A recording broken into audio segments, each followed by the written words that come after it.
Welcome back everyone to another vlog of mine. It's me, Pinto, and today we're going to talk about a metal band that I first fell in love with back when I first got into the metal genre to now I just can't stand them.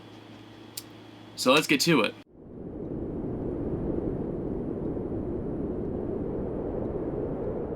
Do you guys ever have a band that you guys listened to back in the day that you guys thought was great and you were so excited you see them live in concert and then something happened? Something happened to where you just can't stand them. They go on the radio and you're just like, what the f is this? This isn't the same band that I listened to back in the day. Is it because I grew up? Or is it because they got bad? Well, this band in particular to me just went straight downhill after 3 years. And this band is no other than Five Finger Death Punch.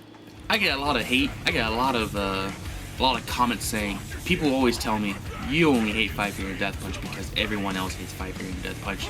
And I'm like, no.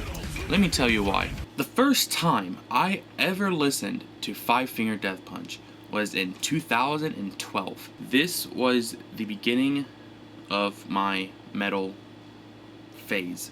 So the first time I listened to them, I listened to their CD, War Is the Answer.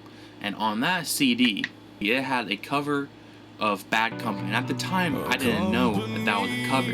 So when I heard it, I'm like, okay, this is a pretty cool song. And I enjoyed it. And I started listening to other songs, like Dying Breed. That was a good one. I really enjoyed Dying Breed. And Hard to See, another great song.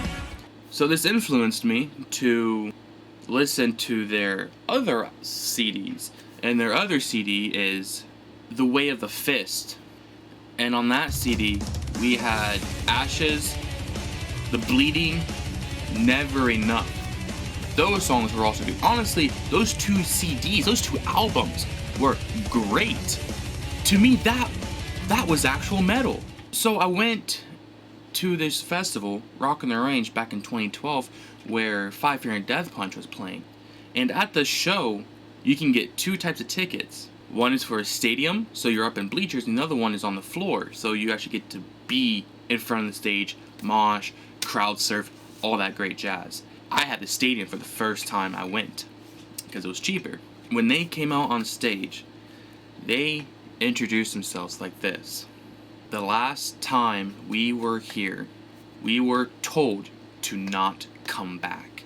And I said, what could you guys have done that would make an organization, a huge festival, especially the number one in the United States, say, hey, don't you come back here.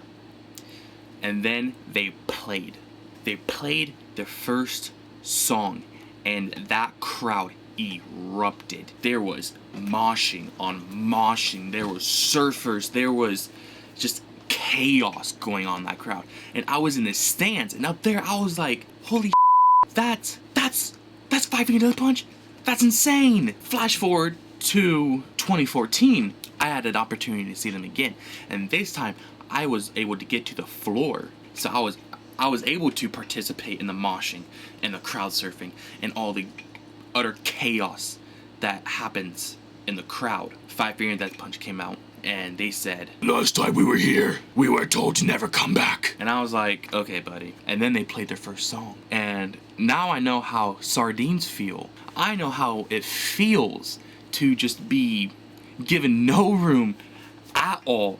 Just surfers and surfers and surfers smacking me on the head because there's just so many and I can't keep them up and they're just falling and I can't see anything and all I hear is from the bass drums. That was wonderful. This is when I get cut off. After that year, for some reason, they went from heavy metal to like actual metal to, I don't know how to describe it, just metal. If they released a couple CDs after War Is the Answer, and that was American Capitalist. On that CD, I believe was the last actual good CD that they dropped. on the CD, they had a couple good ones. They had Lift Me Up, which also included the vocalist from Judas Priest in it. They had Under and Over It, so that was a pretty good song too. But there weren't many other good songs. And I know that CD came out in 2011. I know I said I saw them back in 2012 and in 2014. So between that, The Wrong Side of Heaven, I believe, was released during that time. But I didn't like it. I couldn't. Five Finger Death Punch kept releasing covers after covers after covers, because I started to learn songs from the 70s, the 60s, old songs, rock songs, should I say. When I heard these songs by Five Finger Death Punch, I'm like, this is another cover. This is another cover. 2016 happens. I go to the festival. I didn't go 2015, so I had to go 2016. I went to Rock on the Range. I saw the lineup. They had Disturbed closing on Friday, Rob Zombie closing on Saturday, and Red Hot Chili Peppers closing on Sunday. How could I say no? And on Saturday, before Rob Zombie, you guessed it, Five Finger Death Punch. I went. I had my, at the time, girlfriend, who is now my wife, with me. I told her, just watch the crowd. It's going to get insane. Maybe insane at a library.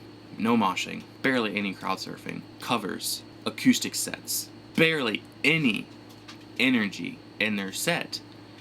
And I was done. Between that time, they released The Wrong Side of Heaven Part 1, The Wrong Side of Heaven Part 2, and Got Your Six back in 2015.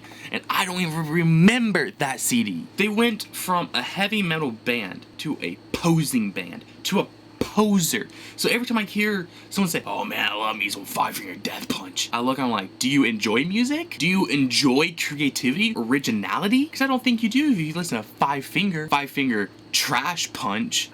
It breaks my heart to know that there's a heavy metal band that had such potential, that had such a great beginning to what it is now. In 2018, they released a CD called Injustice for None. And on that CD, they probably released the worst rock. I can't even say it. I can't even classify it as rock. They legit wrote a country song. And you're supposed to be metal, and you released a country song called Blue on Black. That title right there, I don't want to listen to it. But I had to hear it because it was on the radio. And they always say, don't knock it till you try. And I tried it, and I sure knocked it. I said, get out of here. I'm done. Don't even mention that name.